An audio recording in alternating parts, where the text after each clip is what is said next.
Greetings and welcome, everyone, to this week's episode of UC Weekly News. I'm your host, David Danto, and I have a terrific guest with me this week. Eric, why don't you introduce yourself? Tell everybody who you are and what you do in our industry. Great. First of all, Dave, thanks for having me. Really excited to have this conversation with you. I'm Eric Hanson. I'm the Chief Marketing Officer at Mitel, and Mitel is a business communications company that's been around for quite some time, about 50 years, globally, one of the largest UC providers in the industry, and really excited to share more about what we're doing with you. So before we talk about Mitel, let's talk about Eric. Give us a quick history of your journey into the industry and to where you got to where you are today. In terms of my journey, I'm an unusual CMO. I actually started in sales as an enterprise seller during the sort of dawn of digital transformation that was occurring in the media and entertainment industry. And flash forward a few years, I actually ended up being an entrepreneur. I had my own company doing visual effects. And in the sort of early to late 2000s, found myself in a conference room reviewing visual effects shots for Avatar. And I turned to my business partner because we were using Skype, a niche product called CineSync that allowed you to have synchronized QuickTime movie review with remote artists. And I said, there's got to be a better way to doing this. And of course, this is years before COVID and the whole wave around remote work. And so out of that, I entered the communications industry after I sold that company. And the company was called Fusebox, and we were a web and video communications product that later was acquired by another company. And that's really how I got started into this industry. I played roles in sales. I had my own company for a period of time. I also was the head of product for that company at one point in time. So I really had sort of danced between sales, product, and then, of course, marketing. And I like to consider myself a recovering product marketer, actually. Well, I mean, if you think about it, in our industry, everybody is in sales and everybody is in marketing. Many of them just don't realize it, but it's what we do all the time. So 100%. that's an interesting journey. So explain to me who Mitel is from the perspective. What was the movie line? As if I was a 7-year-old. Explain it to me as if I don't know anything about the industry. Sure. So obviously the needs of organizations, especially larger organizations, require a different type of communications than perhaps we use in our personal lives, right? In many cases, you have lots of people working a retail floor, or you've got an organization that needs to connect, if they're in manufacturing, the assembly line floor to the back office. Those scenarios are much more advanced than just typical communications. And so really, I think at the heart of unified communications, and specifically with Mitel, there's a history of Mitel basically, driving innovation around how do you streamline and simplify those types of communication scenarios for all types of users. And so, we have 50 years of doing that. Company was started out of Ottawa, and certainly, has a global presence at this point in time. So what's Mitel's view of what's going on in the unified communication industry? You've had a lot of mergers and acquisitions. You've had a lot of companies come in, go out, some changes. Everybody's obsessed with AI right now. What would be Mitel's short version of what's going on in the industry? Well, I think, and it's not just Mitel's view. I think there are a lot of industry analysts that have been tracking the market for quite some time, and certainly, Dave, you've been around the industry for a very long time as well. Even though you're still 29, I'm not sure at what point you started, but no, seriously, I think these trends come and go, right? There was a ton of craze around video, obviously around COVID for obvious reasons. And then over time, some of those trends become really features rather than categories, right? I think things like AI, kind of follow a similar pattern in that it's really exciting. It's also scary for some people as we think about privacy concerns and otherwise. But relative to communications, I always view these types of things as enablers, right? At the end of the day, we still have to help organizations do business and keep their people connected with their partners, with their customers. That's the problem we're solving. And if you ask any CEO or CIO or CFO, they don't care whether that's done from the public cloud, the private cloud, they just want the problem to be solved, and they want to drive their business, right? And so I think Mitel's view in terms of where this is going is certain aspects of the market have commoditized and become much more straightforward. Certainly servicing knowledge workers is one of those areas, right? But then when you start thinking about vertical markets, or you start thinking about larger enterprise, especially on a global basis, in highly regulated countries or industries for that matter, then the nuances become more important, right? The value associated with supporting those nuances to those businesses become more important.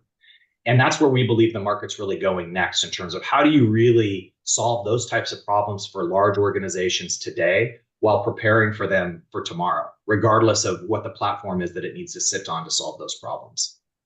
So do you think it's really going to be an as a service world for most users? I think that flexibility is going to be important. I think for some organizations, I also think it's funny, Dave, that we've mixed this metaphor of as a service with being synonymous with cloud, because one is a deployment model, as you know, and the other is really more about commercial terms, Right. capex versus opex. I think our perspective, and certainly my perspective, having been in this industry for a long time, is mileage varies by organization, by CIO, by CEO, and what they're trying to drive in terms of priorities from the business perspective. And so for some, that already have a significant investment and maybe have depreciated assets, it's more valuable for it to be a capex type of scenario, and therefore they're going to want commercial terms that reflect that and technology that reflects that. In other cases, regardless of whether it's cloud or even hardware, there's certainly a lot of device as a service out there as well, where it's basically more of a subscription type model. That may make more sense for a given organization. And from our perspective, we believe in choice and flexibility, and we want to be able to support all of those scenarios, but still have that common fabric and connective tissue that ultimately ends up solving the use cases that are required to drive that company's business. Yeah, there are a lot of organizations out there right now, and I'm not going to call any of them out that believe that the only solution is jumping headfirst into the pool. That you've got to be all cloud, or you've got to be all their cloud, or you've got to be all their cloud with AI and their assistant, and I think, as you pointed out, that the nuances really do matter. It's not a one size fits all world. And I assume that that's the Mitel perspective as well. 100%. And I would argue that the reason that many of those organizations are pitching it that way is because that's all they have, right? They have made a big bet in their business that that's how they're going to go for various reasons. And I think one of the interesting things, not just in the communication space, if you look at even things like the gaming industry, right, is I think a good proxy for this in terms of, there were consoles that sat in your home, then it was online gaming, then it was online gaming where rendering was happening locally, but data was transmitting remotely. Are we really in a much different situation, whether we call it distributed computing, remote, edge?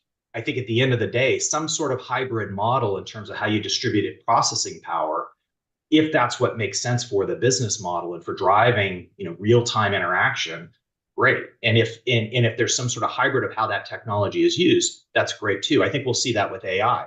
We're certainly seeing signs of local processing because these large language models are so big that you want to transmit remotely, whether it's private cloud or public cloud or whatever it is, but then processing locally, right?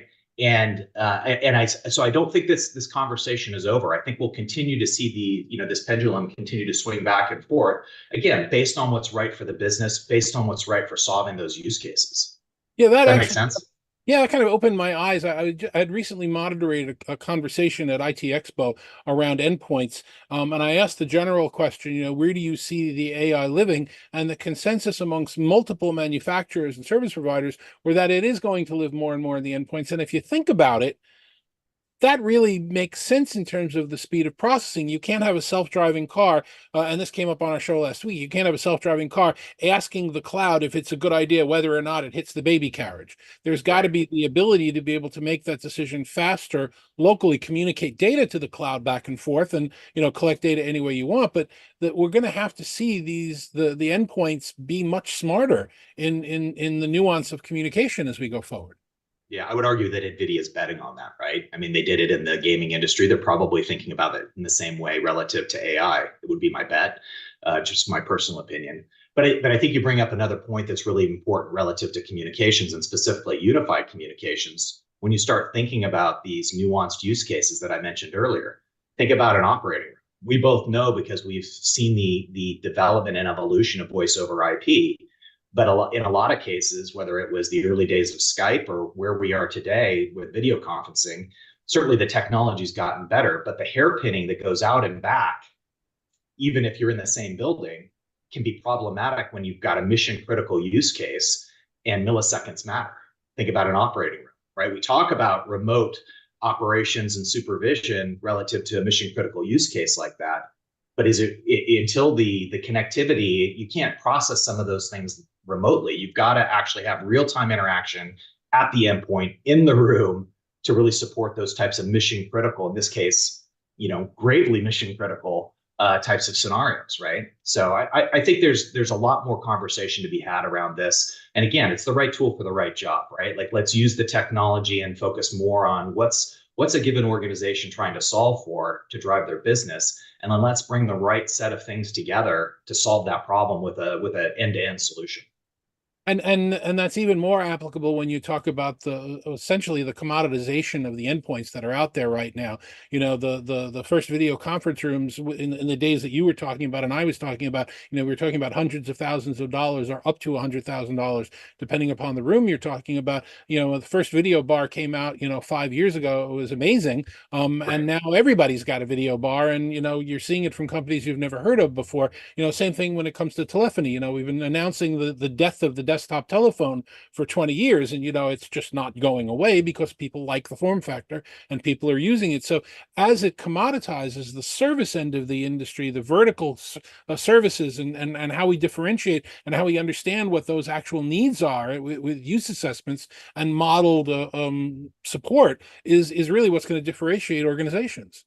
Yeah, I like something that you said earlier. You used a phrase that I use quite often, which is the one size fits all. And I think that we need to leave that behind for some of these industries, right? Because even if the use case is the same between, say, one healthcare provider and another healthcare provider, in the and the technology is the same, the way that they use the technology with their set of actual users is going to be different. And so I think the other component to this is not just about the products and capabilities.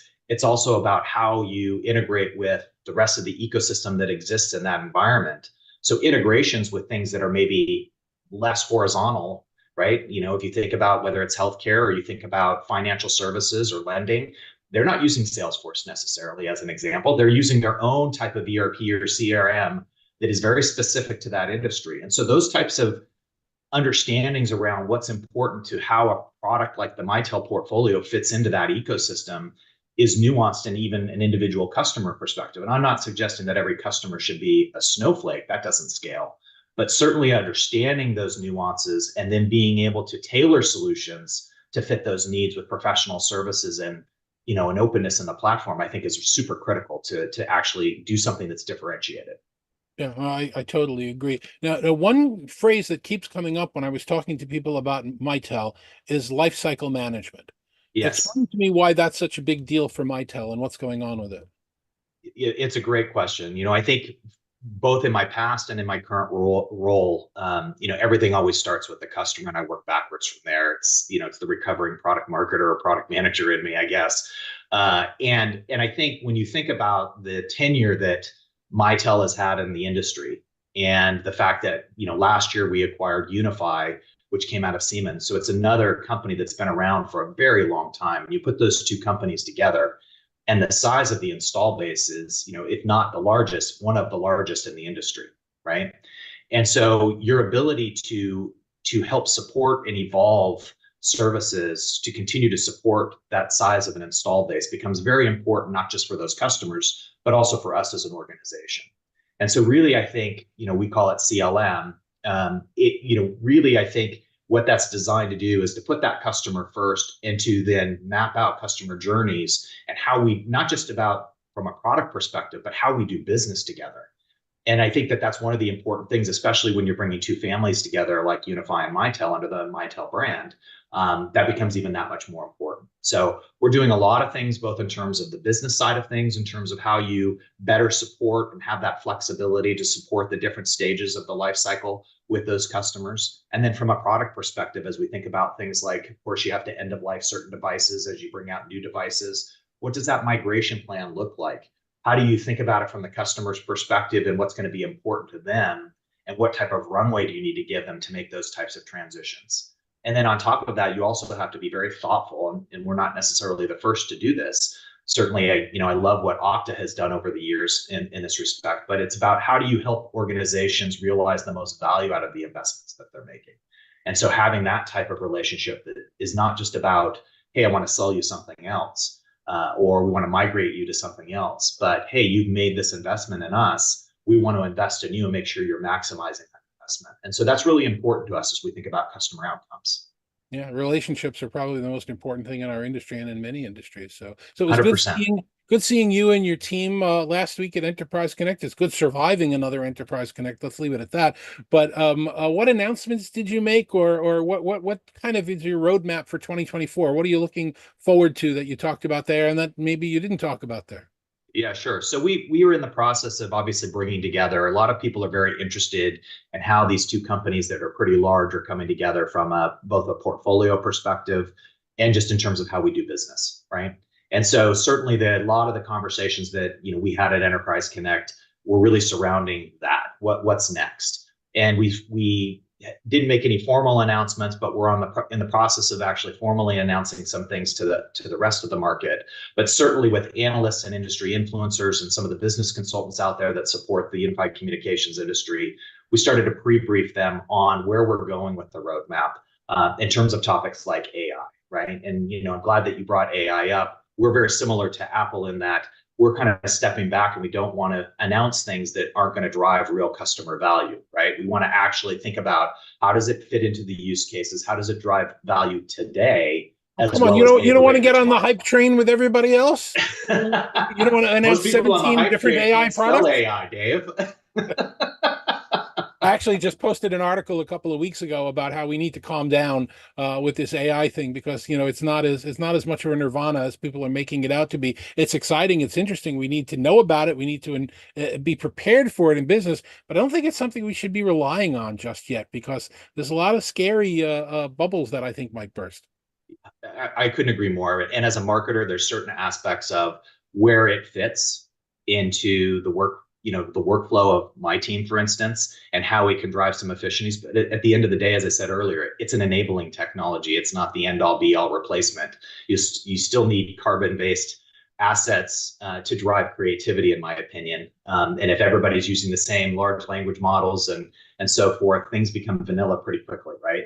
So I think it's an enabler. I think it can help us just like the calculator helped us, 50 years ago. But it isn't going to replace human thought, problem solving, and those types of things in the foreseeable future. So the question to me is, how do you fit it into the workflows that are actually going to drive value, whether that's customer experience, whether that's efficiencies and enabling your team to scale more widely. I think there's a lot of opportunities from that perspective and things like contact center, which obviously a lot of people are talking about. And we actually had a lot of virtual agent things that we didn't talk a lot about, but we released back in 2019. And so for us, this is really about an evolution of what makes sense, again, coming back to driving real customer value. I think unfortunately, in this industry, there is a lot of hype and you have a lot of vendors. And, I've certainly had conversations with some of our peers in the industry that track the market. And my question is always the same. Of the vendors you're tracking, how many of them are talking about AI and how many of them are actually monetizing it? How many of them are actually delivering actual features today that are driving value for customers? And the answer is they're talking a lot about it, but they're not necessarily shipping things, or people aren't necessarily buying it. Of course, they're interested because they want to see what's coming. But I think we're a ways away before we really see the rubber meet the road on that. And we'll be ready, and we are doing some things, and we will be making some announcements this year on that front. I think the other thing, getting back to things that we announced this last week and that we're talking a lot about, certainly our vertical strategy. There are some things that come out of the merger of Unify and Mitel that we'll be bringing out and starting to go GA with, that are really focused on healthcare. And that's just one example of these very tailored solutions that solve real customer needs and patient needs. And those are the types of things that you're going to see from us, not just in terms of what we were talking about last week, but also you'll see lots more of that as we start to talk about some specific vertical markets. And so that'll be a really important part of our strategy in 2024 and heading into 2025. I hope when you make those announcements, you get a chance to come back on and chat with us again, and maybe brief some of the people that watch this about what's going on in the world of Unify and Mitel, which is now Mitel. So I do thank you. If somebody wants to reach out to you about some of the things that you spoke about, or wants to find out more information about Mitel in general, how would you suggest they proceed? Sure. So our website is mitel.com, and I can always be reached via LinkedIn is probably the best. And I'm just Eric Hanson on the LinkedIn platform. So feel free to reach out to me. Eric, thank you very much for taking the time to chat with us today. I really appreciate it. Appreciate the insights. I appreciate the calculator analogy, although honestly, I don't recall my Bomar brain ever hallucinating, but I think we have to work through that as an industry as well. But thanks for taking the time to be here. Thanks, Dave. I really appreciate you having me, and great to see you again. Thanks very much. And thank you very much for watching us every week. For UC Weekly News, I'm David Danto. We'll catch you on the next one.